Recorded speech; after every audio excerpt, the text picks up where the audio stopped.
The old world is definitely still in full swing in my heart. I still love that game to my core, and I will endeavor to continue making videos for it for as long as you guys are willing to watch. With that in mind, I'm going to be tackling the new Ellyrian Reavers for the High Elf range in this video. These are a brand new sculpt, and I'm very excited to get started with them.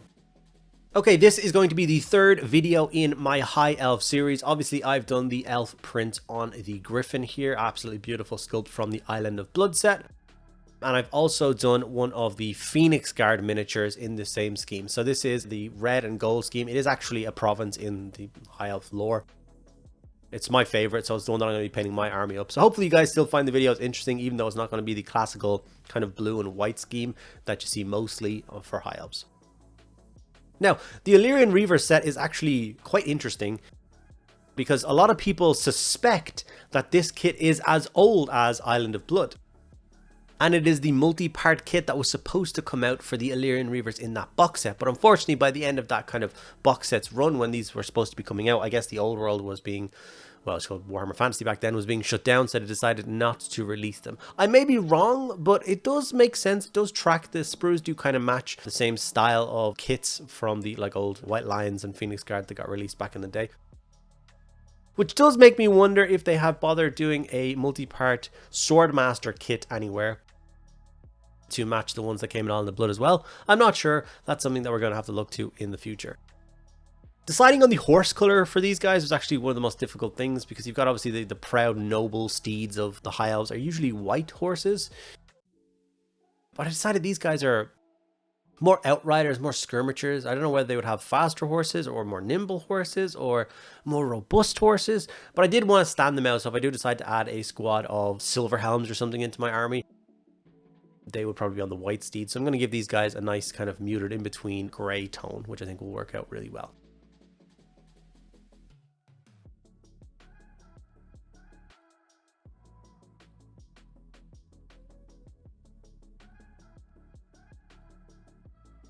Obviously, as I'm applying the red, I'm applying it to all the places that I want to be red, plus a lot of the places that want to be gold, because it acts as a really nice undertone for the gold. So don't worry if you overshoot this a little bit, if you decide to, of course, follow along.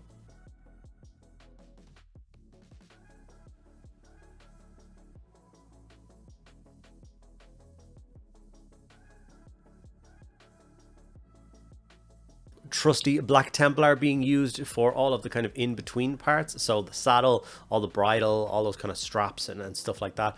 Also the haft of the spear and the bow itself are actually going to go black as well. Maybe a little bit different, but I thought just once again these guys outright is a bit more sneaky, a bit more stealthy. I don't think they're going to have those like creamy white bows. I don't think that would match the tone of their weapons or their armor, so I'm going to go for black.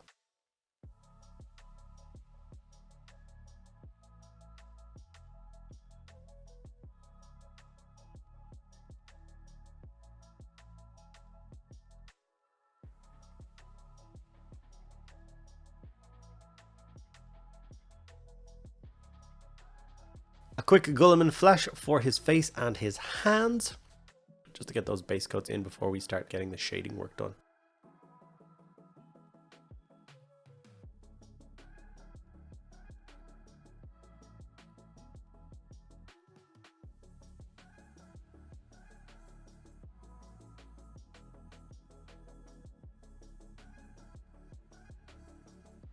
Lead belcher is used for the kind of scale mail parts of it. Obviously, some of the elves I've done with, there's a risk of going too overboard with gold. And obviously, if the armor is majority gold and then some of the trim is red, it's just going to be like painting Custodes, but for Warhammer Fantasy. So I like doing all the scale mail in silver. Part of the breastplate of these guys are going to go in silver. I do like the idea of like the higher rank you are, the more gold you are. So obviously the prince on the Griffin had quite a lot of gold. Phoenix Guard, of course, are bodyguards to the prince himself, so they're going to have quite a lot of gold. But this guy's not such a high rank, so there's going to be quite a bit of silver armor, and then obviously it's going to be festooned with gold as well.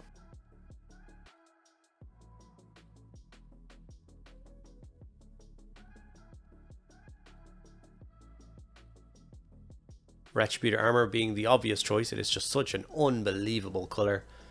I don't know of a paint scheme that I've done in the last 2 years that I haven't used Retributor armor gold somewhere on.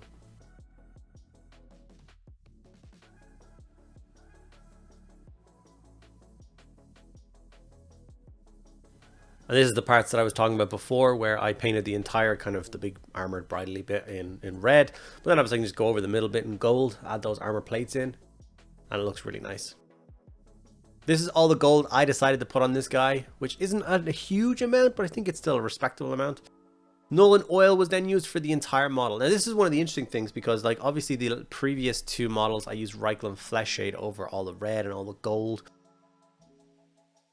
And obviously if I'm using a different shade here, will the model match in at the end? And it does, it works. And I'm pleased to say, but obviously I wanted to use Nolan oil for the, I didn't want the Reikland Flesh Shade over the horse, especially over the fur. It would have looked a bit odd, so I decided to go for Nolan oil, and this is the result of it when it dries and the basing material thrown on, and it does work, so I'm happy enough to leave it like that. We're now going to put a little bit of effort into the red, so we're going to go for a 3-stage highlight on that. So Mephiston red, Evil Sun Scarlet, Wild Rider red. These are the triad of reds that Games Workshop do. Obviously I've added in a contrast, so there's almost like a pre-red, if there will, but obviously it's a very much a focal point of my scheme for my high elves, the reds. So I am going to take my time with it. I am going to go through all the different layers, have a lot of fun with it. One of the other awkward things for me is recently I started to rebase my high elves. I actually never got around to painting much of my high elves previously. It's a lot of grey plastic. But one of the things I already had was I think 15 or 20 Ellyrian Reavers already. And then the one box set the Games Workshop sends me out is a box of Ellyrian Reavers. So I don't think I need 30 of them or 25 of them. It's quite a lot of Ellyrian Reavers. So I'm not quite sure what to do with that. I might do 5 of the new Ellyrian Reavers out of the box set, and then do my other squads as well, and maybe give the other 5 to a friend of mine who also loves doing some high elves. I'm sure he would appreciate them, so that way they don't go to waste. I would quite like to see what he would do with them as well. But they're obviously just a stunning kit, a stunning model as well in terms of gameplay. They're so versatile. They're a fast cav unit. They have spears, so they have a little extra punch on the charge. Obviously they've got swords and shields for close combat fighting. And they even have a bow, so they can have hit and run maneuvers. So all in all, they're kind of like a jack of all trades.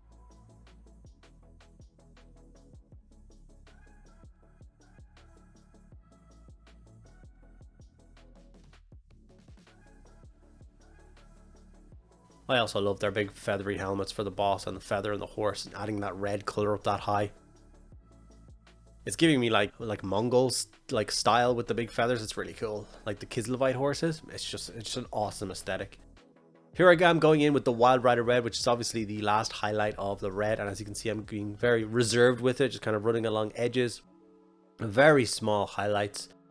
And that will just make the red really pop at the end.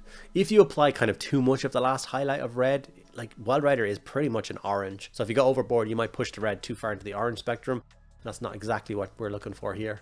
Even though orange is my favorite color, and I wouldn't mind that too much, but we'll try and avoid that for now.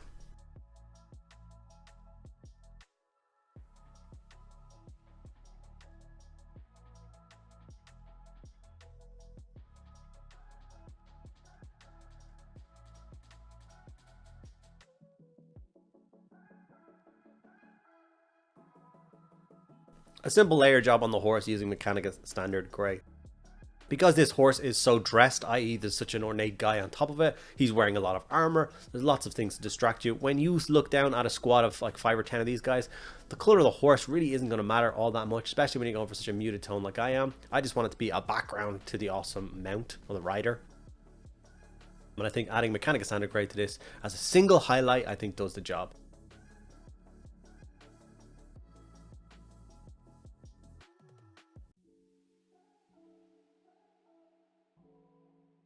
I did also do all the gemstones quite properly, like 3 or 4 coats of green in the bottom right corner and a dot of white in the top left and ard coat over the top of it just to polish it off.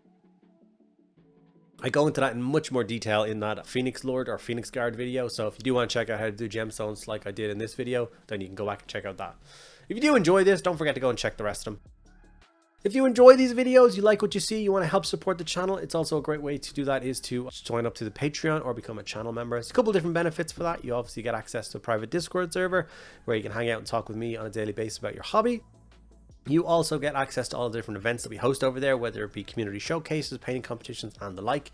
And you get access to an extra video every single week just for you guys. So as those benefits sound like something that interests you, please do check it out, linked down in the description below. And of course, if you enjoyed this particular video, don't forget to like, comment, and make sure you subscribe. Those three little things cost you nothing, but they make a huge difference to how many people get to see our videos. So please do think about doing that. We are coming into the end game of painting this guy now. We've highlighted the silver. It's now time to add the Liberator gold. If you watch a lot of my videos, you know I usually use silver to highlight gold at the end, but obviously high elves are like great artisans. They're just, they make beautiful things. So I like going that Liberator gold route, making it look like proper polished and beautiful. And I think that works better than the little touch of silver.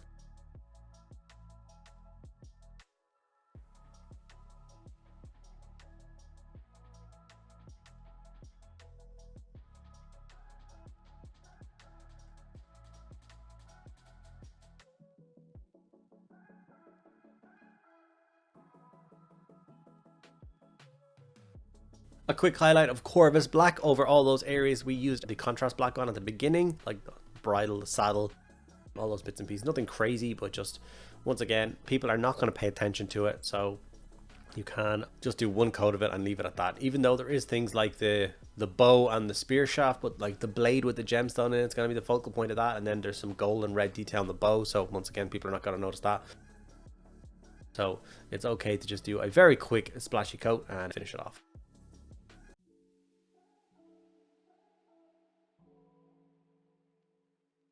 And of course, with the model pretty much finished being painted, it would not be a Warhammer Old World miniature without adding some beautiful grass tufts, make it look like he is charging across the grassy fields. I'm really liking the like 15 mil tall, like the tall grass for some of these models. I really like it. So this is the finished result. I'm really pleased with it. I really do wish I get, or hope I get, a little bit more time in the future to really bash out some more of my high elf units and get this army on the table to play some old world games, because as always, old world is by far my favorite game system. It's amazing. Definitely check it out if you haven't already.